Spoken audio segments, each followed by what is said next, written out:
In 1870, there were 60 million bison in North America. By 1900, just 30 years later, there were 23 truly wild ones left. 23.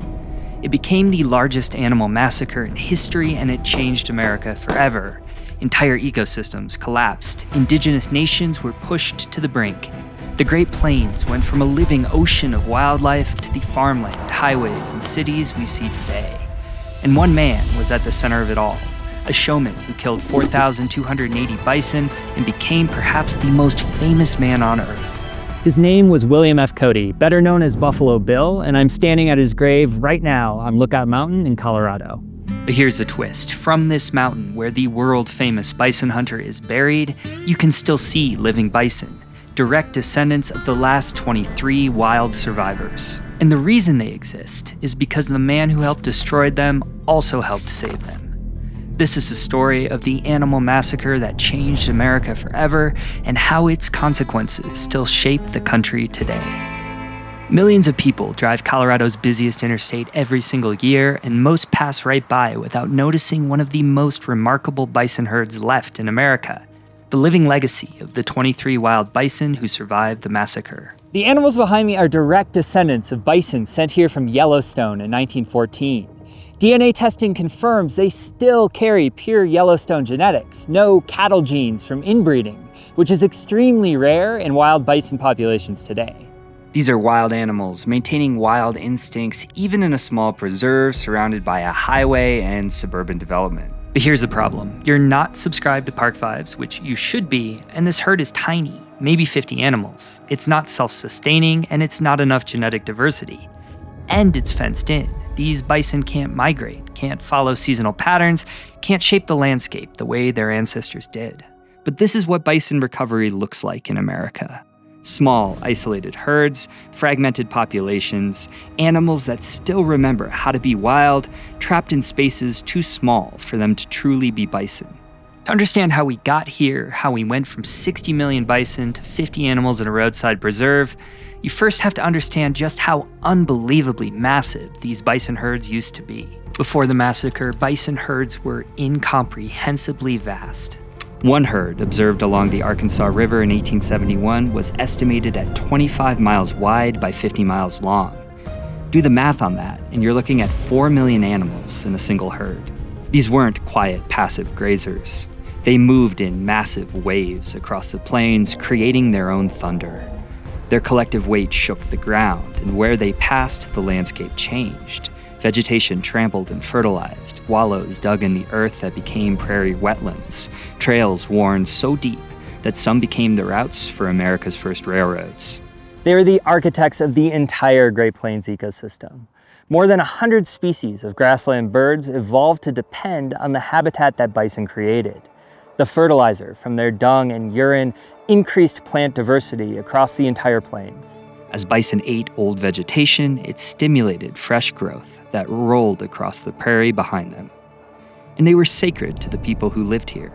The Lakota, Cheyenne, Arapaho, Blackfeet, Comanche, dozens of tribes built their entire way of life around bison. One animal provided a year's worth of meat for one person. Their hide became shelter, clothing, rope, and containers. Their bones became tools. The sinew became thread. Nothing was wasted. The Lakota have an origin story that says humans and bison both emerged together from Wind Cave in South Dakota's Black Hills. They weren't a resource, they were our relatives. This was the world William Frederick Cody was born into in 1846, Iowa Territory, on the edge of the frontier. At 13, he joined the Colorado Gold Rush. At 18, he enlisted in the Union Army. By his early 20s, he'd worked as a scout, a horseman, and briefly as a bison hunter to feed himself. But 1867 changed everything. The Kansas Pacific Railroad hired him specifically to hunt bison, not for sport, but to feed 1,200 railroad workers building track across Kansas. The job paid $500 a month. For context, an Army private made $13. This is when William Cody became Buffalo Bill. But before we tell you the story of how William Cody got his name and became the most famous showman in the world in the process, I want to thank the sponsor of today's video, Incogni, a service designed for those quite happy to keep their personal information out of the spotlight. I grew up in a time where I didn't really think about my personal information online, and now I'm paying the price today with spam texts that are eerily convincing and constant notifications about a data breach from some vendor I used a long time ago. All those data brokers have to remove your information if you ask, but they don't have to make it easy. Incogni does. Incogni sends hundreds of takedown requests automatically, making sure employers, landlords, and random strangers can no longer access your data without consent.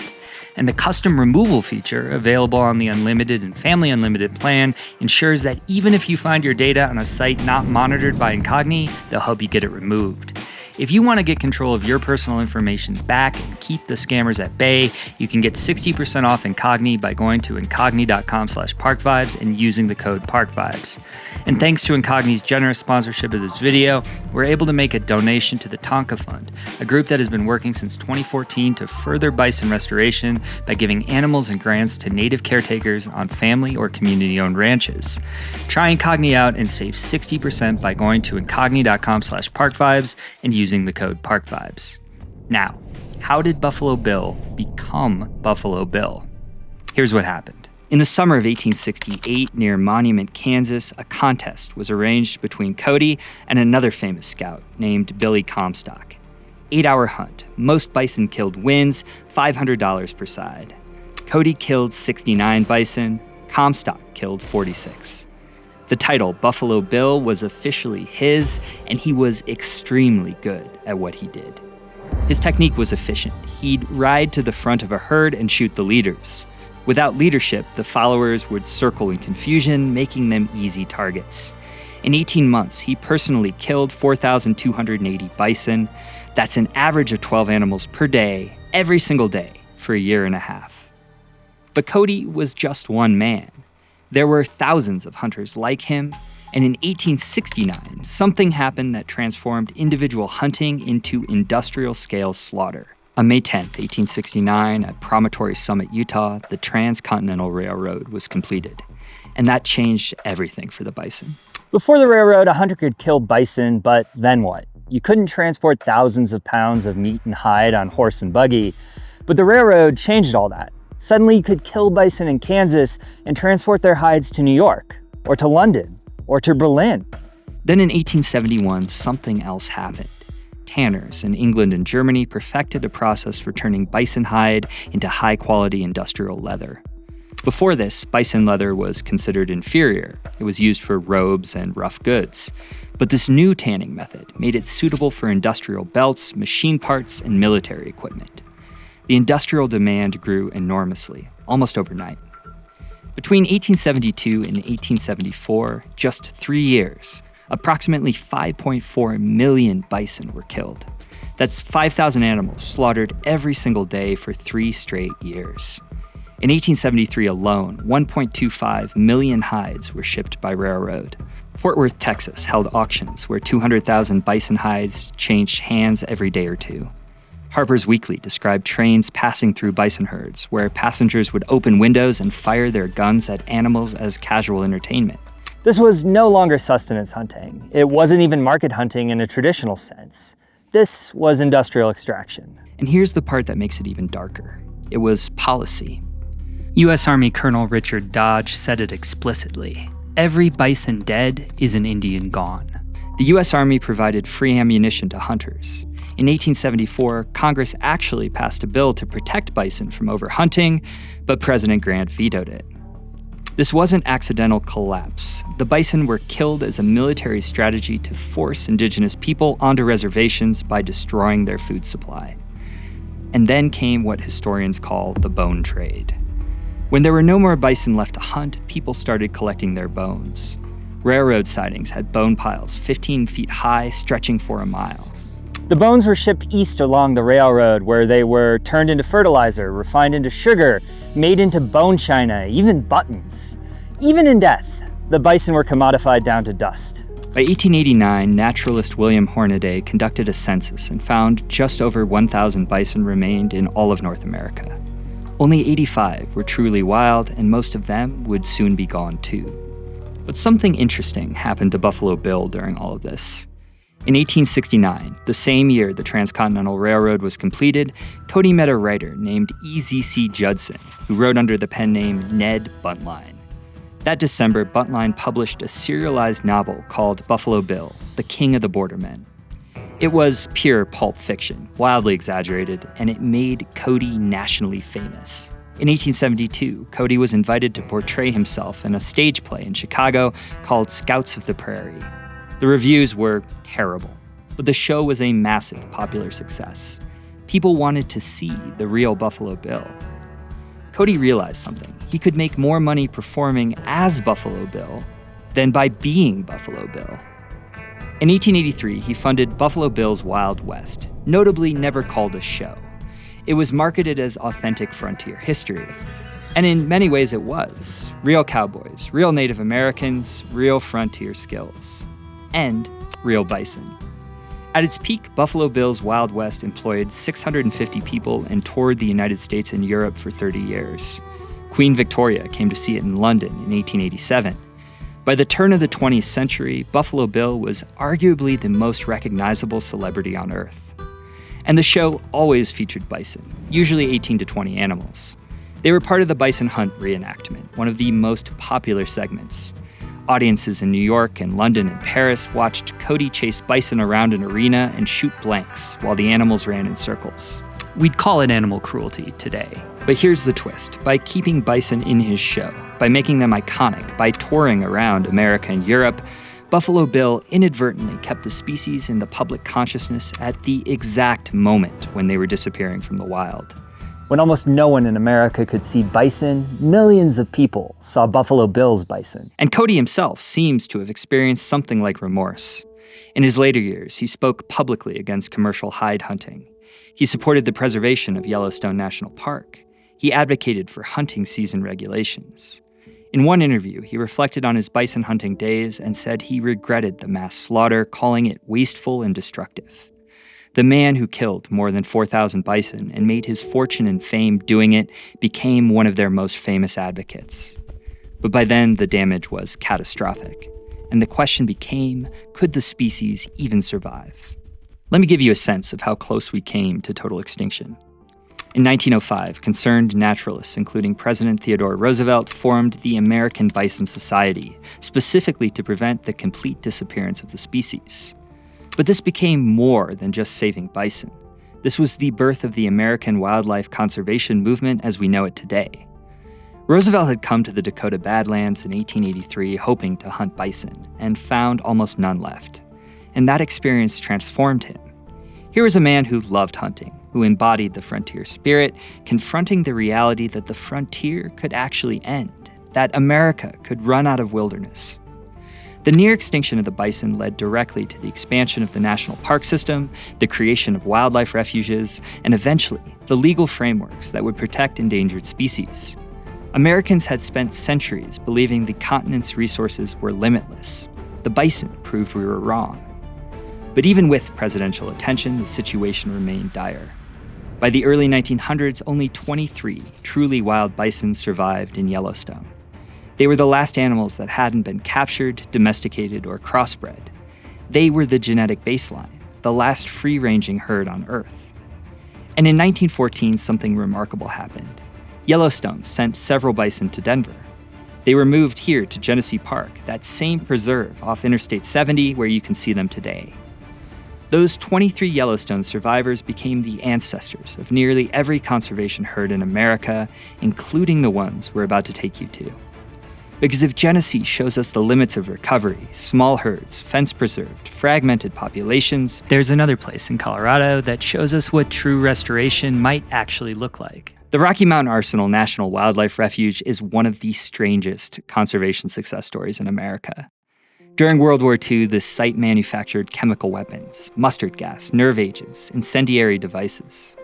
After the war, it became a chemical weapons disposal site. At one point, it was so contaminated that it made the EPA's Superfund list as one of the most polluted places in America. Today, it's home to more than 180 bison.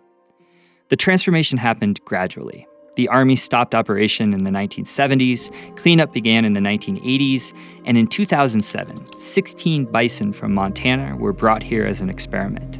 And they thrived. Today, this herd is one of the largest near any major city in America. You can drive an 11-mile wildlife loop through the refuge and see them grazing where rockets were once assembled. But here's what makes this place different than Genesee. These bison have room. No, it's not the thousands of miles that their ancestors did, but it's enough space for them to start to act like ecosystem engineers again. Every December, there's a roundup where biologists check the health of the herd. And here's what they're finding. Where the bison graze, plant diversity increases. Their wallowing creates micro-wetlands that support amphibians and insects. Prairie dogs, raptors, songbirds, all responding to the habitat changes the bison create. Watch them move across this landscape. They're doing more than grazing, they're shaping it, creating the same patterns their ancestors created for millions of years. This is what recovery could look like. Not 60 million bison, but functioning herds large enough to do what bison do. Reshape landscapes, create habitat, drive ecological processes. It's not the 60 million bison that once shaped the entire Great Plains, but it's the beginning of remembering how ecosystems actually work. Today, there are somewhere between 200,000 and 500,000 bison in North America. That sounds like a lot until you realize only 20,000 to 30,000 of them are managed for conservation, with the largest herd being the one you're probably familiar with in Yellowstone. The rest are livestock, raised commercially for meat, genetically mixed with cattle, confined to ranches. In Colorado specifically, besides Genesee and the Arsenal, there are tribal herds. The Southern Ute Indian tribe maintains about 115 bison near Ignacio, providing free meat to tribal members every month. It's food sovereignty and cultural restoration in a way that hasn't existed in hundreds of years. There's Zapata Ranch in the San Luis Valley, where the Nature Conservancy manages 2,000 free-roaming bison on 100,000 acres with the Great Sand Dunes as a backdrop. There are even new herds being established. Just this year, Colorado passed groundbreaking legislation that allows bison to either be recognized as livestock or as truly wild, depending on the context. It's the first time wild bison have been recognized in Colorado in over a century. But here's what every biologist will tell you. These are still just remnants, ghosts of abundance. But the legacy of the Bison Massacre goes far beyond conservation biology. The deliberate policy of killing bison to force indigenous people onto reservations reshaped the entire American West. It severed the relationship between dozens of tribes and the animal that sustained them for thousands of years. That's why tribal bison restoration today is so important. It's about cultural survival. And the massacre forced America to confront something uncomfortable, that our westward expansion, our industrial progress, our entire conception of manifest destiny came at a catastrophic cost. We could destroy in 30 years what had existed for millions. That realization that our resources weren't infinite, that we needed rules to protect what remained, changed everything. It led to the National Park Service, to the Endangered Species Act, to the entire concept that some places and some animals needed protection from us. Before the bison, Americans believed nature was something to conquer. After the bison, we started to understand it was something we could lose. And maybe that's what Buffalo Bill's grave represents, not irony, but transformation. The recognition that what we destroy, we sometimes have to spend generations trying to repair. That redemption is possible, but never complete. That the relationship between humans and the natural world isn't fixed. It's something we remake with every generation. From 60 million to 23 to 30,000 bison. Now, that's not the ending anyone would have wanted, but it's the beginning we have to work with.